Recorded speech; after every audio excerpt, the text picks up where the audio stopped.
GP Kunhabdulla, ഈ പാരഡിഗാൻ രചയിതാവാണ്. അദ്ദേഹം അല്പസമയം ചേരുന്നു. ശ്രീ കുഞ്ഞബ്ദുള്ള, ഇതുപോലെയുള്ള ഒരുപാട് പാട്ടെഴുത്തങ്ങ് നടത്തിയിട്ടുണ്ട്. ഇതാണിപ്പോൾ കേസും ബുക്കാറും ഒക്കെ ആയത്. കേസാകുമെന്ന് എപ്പോഴെങ്കിലും എന്ന് പറഞ്ഞാൽ ഇലക്ഷൻ കഴിയുമ്പോഴത്തേക്കും അത് കുറച്ചുകൂടി ഒന്ന് വൈറലാവുന്നുണ്ടല്ലോ, അപ്പോഴെങ്കിലും കരുതിയിരുന്നോ? ആകെ ഒരു പേടി തോന്നുന്നുണ്ടോ വാർത്തയെ കണ്ട്? കേസാവെന്ന് കരുതിയില്ല. കേസാവേണ്ട ഒരു രൂപത്തിലുള്ളൊരു രചനയൊന്നും നടന്നിട്ടില്ല. ഇത് ഞാൻ 10-30 വർഷമായിട്ട് എഴുതുന്ന രൂപത്തിൽ തന്നെയാണ് ഇപ്പോൾ എഴുതിയത്. ആനുകാലിക പ്രശ്നങ്ങളും വെച്ച് ഒരു പാട്ട് എഴുതി, അത്രയേ ഉള്ളൂ. അതൊരു പാരഡി ഗാനം എന്നുള്ള നിലക്ക് എഴുതിയതാണ്. പിന്നെ കേസിൻ്റെ ഭയം കൊണ്ട് കാര്യമില്ലല്ലോ. ഒരു കൂട്ടർ കേസ് കൊടുക്കാൻ വിചാരിച്ചാൽ അവർ കേസ് കൊടുക്കും, അവന് നിയമപരമായിട്ട് നേരിടണം. വലിയ ഗുരുതരമായ വകുപ്പൊക്കെയാണ് കുഞ്ഞബ്ദുള്ള. ഏതോ മതവിശ്വാസ സമൂഹത്തെ പരസ്പരം ഇളക്കിവിടാനുള്ള ഗൂഢലക്ഷ്യം എന്നൊക്കെയാണ് എഴുതി വിട്ടേക്കുന്നത്. പോലീസിൽ നിന്ന് ഇതുവരെ എന്തെങ്കിലും അറിയിപ്പ് കിട്ടിയോ? പോലീസിൻ്റെ അറിയിപ്പൊന്നും കിട്ടിയിട്ടില്ല. എന്താ വകുപ്പ് ചേർത്തെന്നും ഞാൻ അറിയില്ല.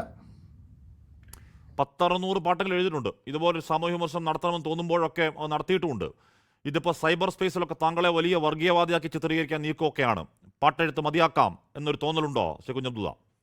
അങ്ങനെ പാട്ടെഴുത്ത് നിലക്കൊന്നും പറഞ്ഞുകൂടാ. പാട്ട് എന്ത് പ്രശ്നം ലോകത്തുണ്ടായാലും ഞാൻ പാട്ട് എഴുതാറുണ്ട്.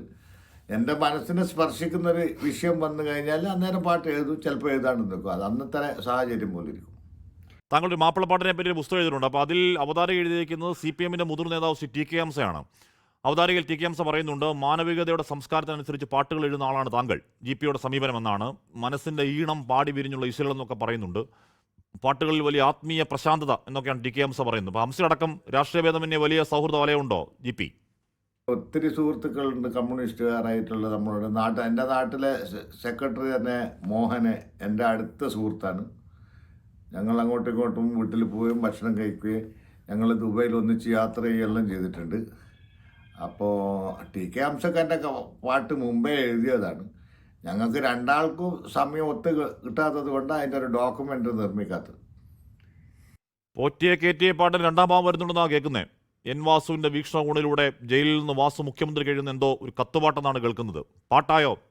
രണ്ടുപേരും അങ്ങ് പാടാവോ? ഏതോ കലാസത്തിൽ അങ്ങ് പങ്കെടുക്കാനുണ്ടെന്ന് പറഞ്ഞാണ്. അത് കഴിഞ്ഞാൽ അങ്ങേക്ക് പോവാം. എനിക്ക് പാട്ട് പാടാനൊന്നും അറിയില്ല. അങ്ങനെ ഒന്ന് ചിന്തിച്ചിട്ടുണ്ടായിരുന്നു. പക്ഷേ അത് ഏതായാലും ഈ കോലാഹലം ഒന്ന് കഴിയട്ടെ, എന്നിട്ട് അതിനെപ്പറ്റി ചിന്തിക്കാന്നുള്ള. അങ്ങനെ എഴുതാം, അത്രയേ ഉള്ളൂ. ലോകത്തെവിടെയായാലും ഏത് സമയത്തും 24 വാർത്തകളും ഓഗ്മെന്റഡ് റിയാലിറ്റി പാക്കേജുകളും എക്സ്പ്ലെയിനറുകളും വിശദമായി കാണാൻ ഞങ്ങളുടെ YouTube ചാനൽ നിങ്ങൾക്ക് സബ്സ്ക്രൈബ് ചെയ്യാം.